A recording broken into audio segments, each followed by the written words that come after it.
Hi everyone.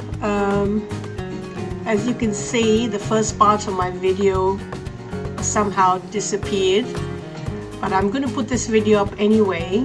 This is the part where I had already drawn my petals, and I'm just heating it up. So the colors that I've used in this pour was lavender, teal, navy and turquoise. And I just did random petals, and hopefully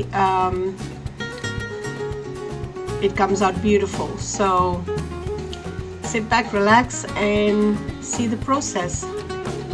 Thank you.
Thank you.